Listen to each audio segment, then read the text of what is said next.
जिनं कडी केली तिनं पातीलाच उचलून पळत सुटली. बाई बाई बाई बाई ताय तांगू तुम्हाला तकालपतून धामाधूम झाले. त्यात देऊ धातलं मिऊ धातलं देऊ तर तुम्हाला पली पली.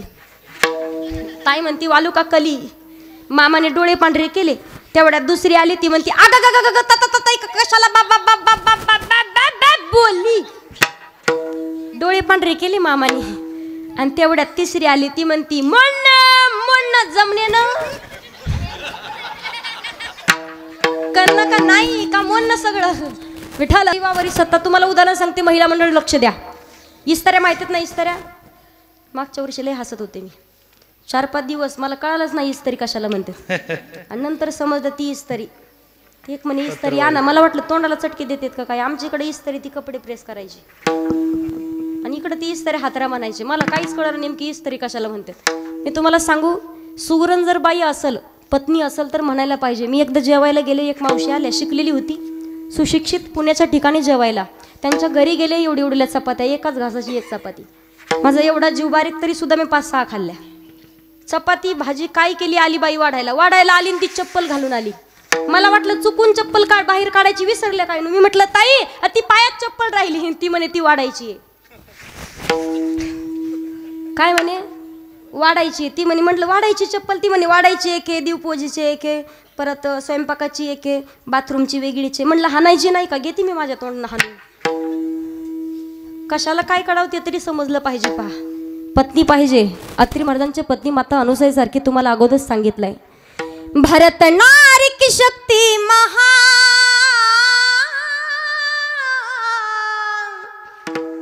भरत नारी की शक्ती महान महान महान महान हार गए भगवान.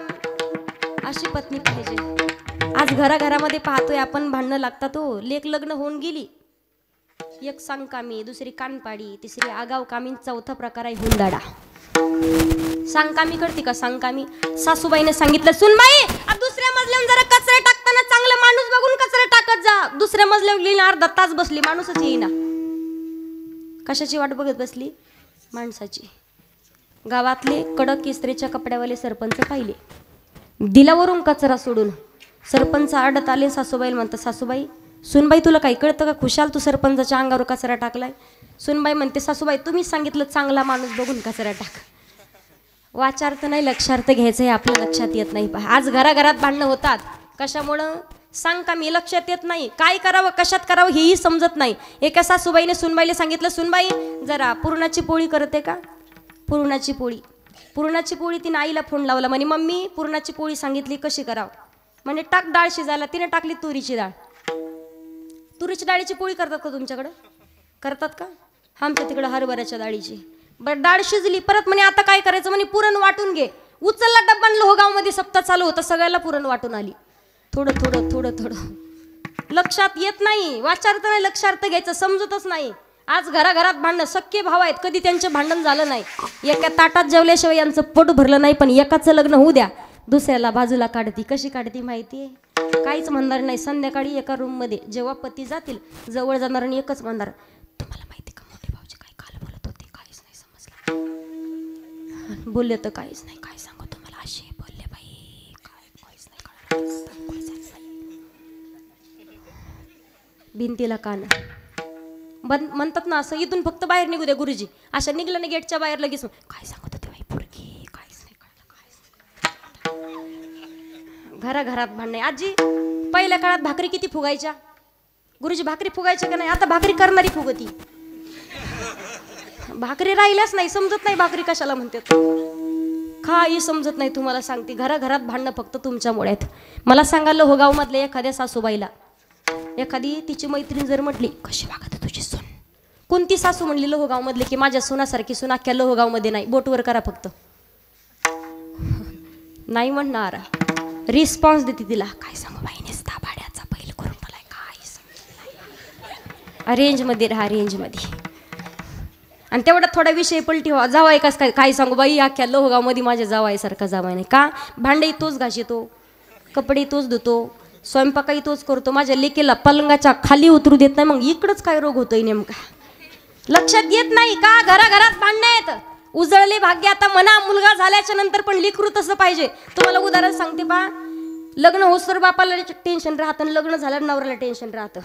बापाला टेन्शन, नवऱ्याला. लग्न होसर बापाला का टेन्शन, चांगलं घर भेटतंय की नाही, चांगलं घर भेटलं तर बरं आहे, लहानाची मोठी केली, काळजाचा तुकडा आहे त्यांच्या, चांगल्या घराण्यात दिली मुलगी, 2-4 लाख रुपये हुंडा दिलाय त्या परिवाराला, पण हे शेवटपर्यंत तिला व्यवस्थित सांभाळतील की नाही, आपल्या लेकराला व्यवस्थित सांभाळतील का. फुलासारखं काळजाच्या तुकड्यासारखं तिला सांभाळलंय मी, पण तिकडं जर तिला काही त्रास झाला आणि मला जर इकडं सांगितलं नाही, तिनं तिकडं जर स्वतःचं बरं वाईट करून घेतलं, हा टेन्शन राहतं बापाला.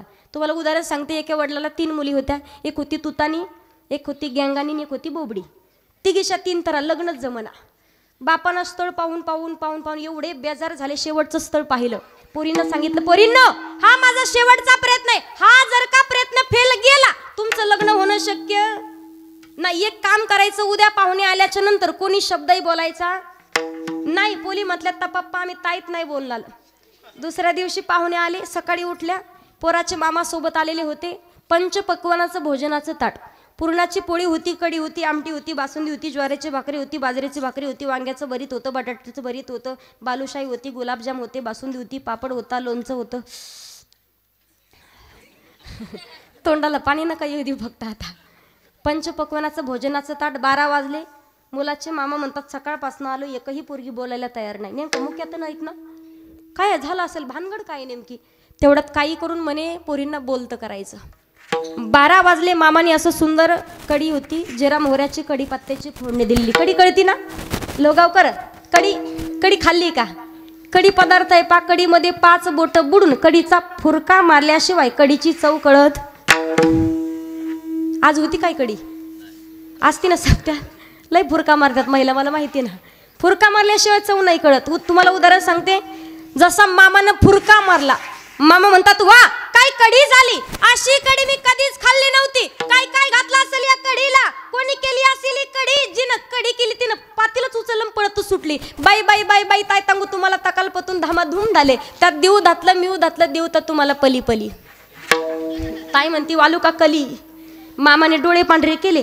तेवढ्यात दुसरी आली, ती म्हणती, आग कशाला बोलली. डोळे पांढरे केले मामाने. आणि तेवढ्यात तिसरी आली, ती म्हणती, म्हणणं जमणे ना करणं का नाही का, म्हणणं सगळं विठाल विठाल.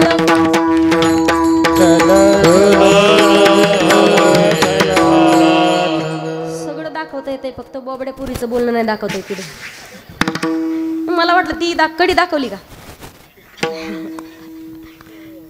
मला सांगायचंय काय, मुलगी पाहिजे संत जनाबाईंसारखी. पहा, जगाच्या मालकानं संत जनाबाईंसाठी बाईचं रूप धारण केलं. ये ग विठाबाई आणि माझे पंढरीची आई. जातं कळतं ना, जातं. संत जनाबाई रोज सकाळी जात्यावरती बसावं. सुंदर माझे जाते ग फिरते बहुतेक, ओव्या गाव कौतुके तू ये रे बा. जातं कळतं ना, जातं. राहिलंय का, आता फक्त लग्नाला निघते गुरुजी बाहेर जातं. जातं राहिलं. एका बाईचा नवरा 8 वाजले तरी उठच ना, नवरा गोधड्यात आणि बायकोने केलं चालू. पाटेच्या ग पारामंदी जात वाज वंगा वंगा, जात वाज वंगा वंगान उठ गोधड्यातल्या सोंगा. हे आताचे गाणे आहेत. आता गाणी नाही राहिले, बाईला काही. माझ्या बंधूच्या ग वाड्याला सोन्याचं ग, मग सावकाराचं का असं ना, पण सोन्याचं कुलूप बोलती की नाही. तुम्हाला उदाहरण सांगते मी. पहिल्या काळात महिला लवकर उठायच्या. पहा, उठत होत्या ना, 3ला 4ला उठायच्या, जात्यावर दळण. एक बाई 4 5 पायली दळण दळायची. आता तिघीला धरून जातं वडावं लागल, तरी सुद्धा जातं नाही वडायचं लवकर. जात्यावर गाणी तसेच होते. माझी आजी म्हणायची, पहा तुम्हाला म्हणून दाखवते. आजी म्हणायची,